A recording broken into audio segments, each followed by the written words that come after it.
Hello and welcome. आप देख रहे हैं बॉलीवुड रिपोर्टर और मैं हूं आपके साथ सोनाली। हाजिर हूं बॉलीवुड की अप टू डेट खबरों के साथ फिर एक बार। तो चलिए करते हैं शो की शुरुआत और आपको दिखाते हैं कि आज क्या क्या है खास।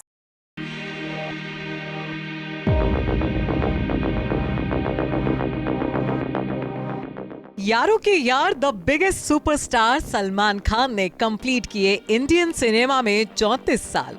बॉलीवुड एक्टर सलमान खान फैंस के दिलों पर राज करते हैं। उनकी फैन फॉलोइंग जबरदस्त है। आज सलमान को इंडस्ट्री में पूरे 34 साल हो गए हैं। पिछले 34 सालों में भाईजान ने कई नाम कमाए हैं। कोई उन्हें सुल्तान कहता है तो कोई उन्हें दबंग। सलमान को प्यार से लोग अलग अलग नाम से पुकारते हैं। 34 साल पहले सलमान ने फिल्म बीवी हो तो ऐसी से बॉलीवुड की नगरी में कदम रखा था, जिसके बाद धीरे धीरे उन्होंने बॉलीवुड में अपने पैर जमाए। मैंने प्यार किया सलमान की सोलो रिलीज थी, जिसे ऑडियंस ने खूब पसंद किया। इस फिल्म ने सलमान को इंडस्ट्री में अपनी पहचान दिला दी। फिल्मों का सिलसिला चलता रहा। सलमान अपनी ऑडियंस को एंटरटेन करते रहे। बात करें सलमान खान की टॉप 10 कमाई करने वाली फिल्मों की, तो इस लिस्ट में सुल्तान की पहली फिल्म मैंने प्यार किया से लेकर लास्ट रिलीज टाइगर जिंदा है भी शामिल है। 1991 में आई सलमान की फिल्म साजन, 1994 में आई हम आपके हैं कौन, 1999 में आई हम साथ साथ हैं, 2005 में रिलीज हुई नो एंट्री, 2010 में रिलीज हुई दबंग, 2011 में आई बॉडीगार्ड, 2012 में आई एक था टाइगर और 2015 में रिलीज हुई बजरंगी भाईजान सलमान की top 10 highest grossing films of the year है। वैसे सलमान ने 2012 में बैक टू बैक 3 हिट्स देकर रिकॉर्ड सेट कर दिया था। अमिताभ बच्चन को छोड़कर किसी और एक्टर ने ये रिकॉर्ड अपने नाम दर्ज नहीं किया है। इतना ही नहीं, सलमान खान एकमात्र ऐसे सुपरस्टार हैं जो हिंदी सिनेमा के इतिहास में साल की सबसे ज्यादा कमाई करने वालों की संख्या में डबल डिजिट के आंकड़े तक पहुंचे हैं। उनके पास अगले साल टाइगर 3 के साथ अपनी टैली बढ़ाने का अच्छा मौका है। Bureau report E24।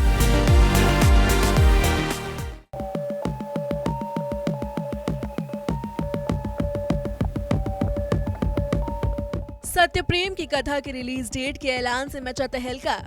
अब दो सुपरस्टार्स के बीच होगी बॉक्स ऑफिस पर तकरार। भूल भुलैया 2 से धमाल मचा चुके कार्तिक आर्यन अब अपनी आगामी फिल्मों की तैयारियों में जुट चुके हैं। वैसे तो वो इन दिनों अपकमिंग फिल्म शहजादा की शूटिंग कर रहे हैं, लेकिन फिलहाल उनकी फिल्म सत्यप्रेम की रिलीज डेट का ऐलान हो गया है। कार्तिक और कियारा आडवाणी स्टारर फिल्म सत्यप्रेम की कथा अगले साल रिलीज होगी। साजिद नाडियाडवाला की टीम ने सोशल मीडिया पर पोस्ट शेयर कर फिल्म की रिलीज डेट अनाउंस की है। मेकर्स ने अपना पोस्ट में लिखा है, enter the world of musical love. Satyaprem की कथा 19 जून को थिएटर्स में रिलीज हो रही है। जब से रिलीज डेट अनाउंस हुई है तब से ही हर तरफ कंगना वर्सेस कार्तिक के बोल सुनने को मिल रहे हैं। इतना ही नहीं, कार्तिक वर्सेस अनुपम भी जगह जगह सुनाई दे रहा है। अब आप सोच रहे होंगे कि ऐसा क्यों, तो हम आपको विस्तार में समझा देते हैं। दरअसल कंगना की मच अवेटेड फिल्म इमरजेंसी 25 जून को 2023 में रिलीज होने वाली है। साथ ही इस फिल्म में अनुपम खेर भी एक इम्पोर्टेंट रोल में दिखाई देने वाले हैं। हाल ही में अनुपम ने कार्तिक के साथ एक पोस्ट शेयर किया था, जिसमें उन्होंने कार्तिक और खुद को सुपरस्टार बताया था। अनुपम ने कहा था कि एक तरफ कार्तिक की फिल्म इस साल 250 करोड़ कमाने वाली फिल्म रही, वहीं उनकी फिल्म कश्मीर फाइल्स ने 350 करोड़ की अर्निंग की है, जिस वजह से इन दोनों सितारों की film highest grossing film of 2022 रही। ऐसे में अब कार्तिक और अनुपम दोनों सुपरस्टार्स की फिल्म अगले साल 2023 में रिलीज होने जा रही है। 25 जून को इमरजेंसी, तो वहीं 29 जून को कार्तिक की फिल्म सत्यप्रेम की कथा आ रही है। अब कौन सी फिल्म कितना कलेक्शन करने में, कितनी सीट हासिल करने में कामयाब होती है, देखना होगा। Bureau report E24। Hey guys, welcome to E24। मैं हूं नवीन सिंह भारद्वाज और डिज्नी प्लस हॉटस्टार एक बार फिर से लेकर आया है क्रिमिनल जस्टिस का सीजन 3 और उन्हीं के साथ वापसी हुई है माधव मिश्रा की और हम सबके एक्साइटमेंट की। जी हाँ, इस वक्त हमारे साथ है खुद माधव मिश्रा और captain of the ship Rohan Sippy. आप दोनों का बहुत बहुत स्वागत है E24 पे। थैंक यू दोस्त। कैसे हैं आप लोग? अच्छा है, आपका भी स्वागत है हमारी अदालत में। सबसे पहले आपसे सवाल है रोहन जी, इस बार हमने देखा कि जुवेनाइल जस्टिस पे बातचीत हो रही है और आप दिखाने वाले हैं। इस बार माधव मिश्रा पे कितना ज़्यादा प्रेशर डाला है आपने जुवेनाइल जस्टिस को लेकर? ना सिर्फ जुवेनाइल जस्टिस के लिए, वो तो एक बहुत ही एक नया डायमेंशन है उनके लीगल एक्सपोजर में, लेकिन वो उनके रिलेशनशिप्स में भी काफ़ी नए एलिमेंट्स आए हैं। बट या डेफिनेटली इसमें एक अलग किस्म का केस है एक, और इसमें वो भी एक डायमेंशन आ गया है कि एक तरफ एक एक्चुअल ट्रायल चल रहा है, एंड क्योंकि जो सस्पेक्ट है वो काफ़ी हाई प्रोफाइल है, एक मीडिया ट्रायल भी शुरू होती है। इसीलिए ये टाइटल भी है अधूरा सच, जो कभी अलग अलग सोशल मीडिया, डिजिटल मीडिया के थ्रू लोगों को ओपिनियंस फॉर्म होते हैं, तो उनको उससे भी लड़ना है, एक पब्लिक परसेप्शन भी बन जाता है, और एक मुकदमे में भी उनको लड़ाई करनी है। तो that is why I think एक नेचुरल एक थर्ड सीजन का जो स्टेक्स है और भी बढ़ जाते हैं, उनके खिलाफ और भी ऑपोजिशन है। तो I think the writing team applause और BBC की तरफ से उन्होंने अच्छे तरह से इस शो को अगले नेक्स्ट स्टेज पे लेके गए। तो क्या इस बार लाइक पिछली बार हमें खबरें आई थी कि रियल लाइफ पे बेस्ड था, तो क्या इस बार भी कुछ ऐसा है या कुछ मतलब अलग स्टोरी है? नहीं, आई थिंक रियल लाइफ से ज़्यादा, I mean I think hopefully वो इंसिडेंट्स है, लोग उससे कनेक्ट कर पाएंगे और आइडेंटिफाई कर पाएंगे कि, बट ऐसे नहीं है कि हमें किसी पर्टिकुलर केस पे रिसर्च करके एक पर्टिकुलर केस को एक फिक्शन का केस है, लेकिन वो सब्जेक्ट्स बहुत इंटरेस्टिंग है। आई थिंक बहुत सारी पब्लिक आइडेंटिफाई करेगी कि शायद उन्होंने इसका एक झलक कहीं देखा है, कहीं सुना है, या सोशल मीडिया पे देखा होगा। तो आई थिंक ऐसे सब्जेक्ट्स के लिए वो ज़रूरी है कि आप करंट माहौल को भी ध्यान में रखते हुए वो स्टोरी में वीव करते जाएं। बिल्कुल सही। आपसे जानना चाहेंगे पंकज जी, आपने कहीं पे कहा था कि एक टाइम था जब आप माधव मिश्रा के तरह थे, तो ऐसा क्या था जिसके लिए आपने ये कहा था? माधव मिश्रा एक जीवन में एक केस चाहते थे, हम जीवन में एक सिनेमा में मौका चाहते थे और दोनों को मुश्किल हो रहा था ब्रेक थ्रू करने में। हाँ। तो दोनों ऐसे जुगाड़ में लगे थे कि यार जीवन का कुछ कहीं से शुरू हो जाए। माधव मिश्रा को कोई कोर्ट में सीरियसली नहीं लेता था और मुझे फिल्म में कोई गंभीरता से नहीं लेता था। तो इसलिए बोला होगा। बहुत सारे कानूनी दावपेच हमने देखे हैं पिछले 2 सीज़न में।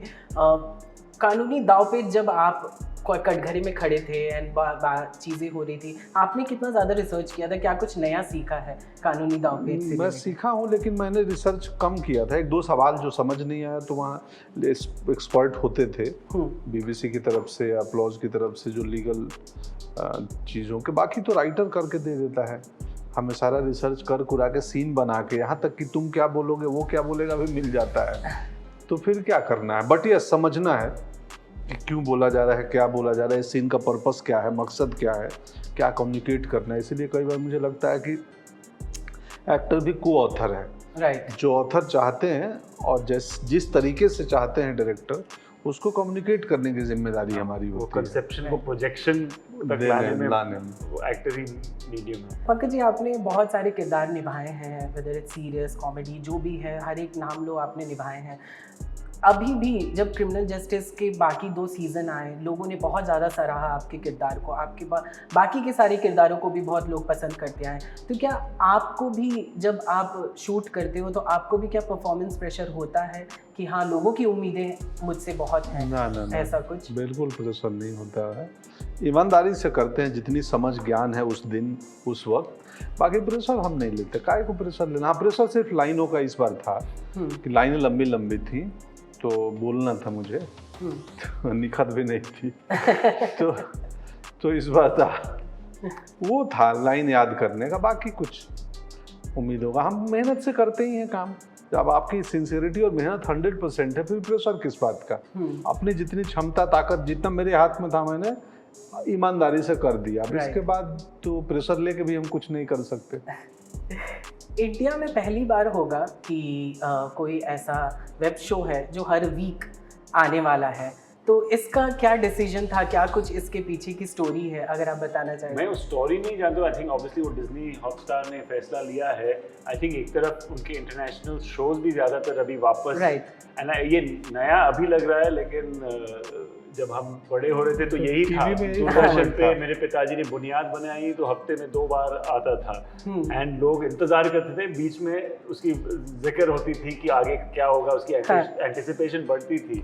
तो मैं बहुत खुश हूँ, आज ही हमें खबर मिली कि ये ऐसे प्रोग्राम किया जा रहा है, मुझे बहुत अच्छा लगा क्योंकि आई थिंक नहीं तो क्या होता है कि एक तो होता है कि इमीडिएटली आपको बिंज वॉच करना है, नींद हराम हो जाती है और अगर आपने मिस किया, पर अभी 1 महीने तक लोग होपफुली इसकी बात करते रहेंगे, तो आई थिंक एंड वो एक ज़रूरी है मुझे लगता है। I think criminal justice Disney Hotstar का पहला हॉटस्टार स्पेशल था एंड ये अच्छी बात है कि पहली बार ये लोग ये इस शो के साथ ट्राई कर रहे हैं, तो आई होप ये सक्सेसफुल है और लोग भी करते हैं। आई थिंक काफी सारे इसके लाभ हैं। नहीं होंगे उसके, मुझे तो बहुत फायदे हैं। एक तो बिंज वॉच, लोगों की रात की नींद बचेगी। आप 2 एपिसोड देख लो, अच्छा लगा, अब अगले वीक इंतजार करो। नहीं, मुझे याद है मैंने फर्स्ट पार्ट देखा तो मैं रात के करीबन 4 बजे तक मैंने देखे थे, फिर मुझे याद आया कि मुझे 10 बजे ऑफिस जाना है।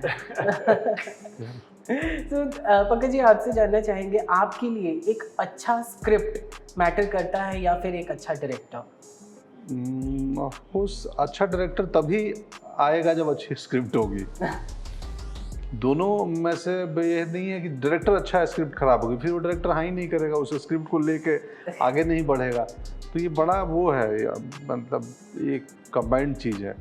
एक बढ़िया डायरेक्टर तभी मिलेंगे। हाँ, अब वो क्या है ना, डायरेक्टर एक्टर पे भी कई बार अगर खराब स्क्रिप्ट है ना, तो बढ़िया डायरेक्टर और बढ़िया एक्टर मिल के भी उसको बढ़िया नहीं बना सकते। बिल्कुल सही। तो मूल ग्रंथ तो वही है, दस्तावेज, उसके बाद सब आते हैं। अगर उसमें बात नहीं है तो फिर कुछ भी कर लो, कुछ नहीं बनेगा। चलिए, थैंक यू सो मच हमसे बात करने के लिए, बहुत बहुत अच्छा लगा and all the best for the show Pankaj ji. Thank you दोस्त। Thank you so much.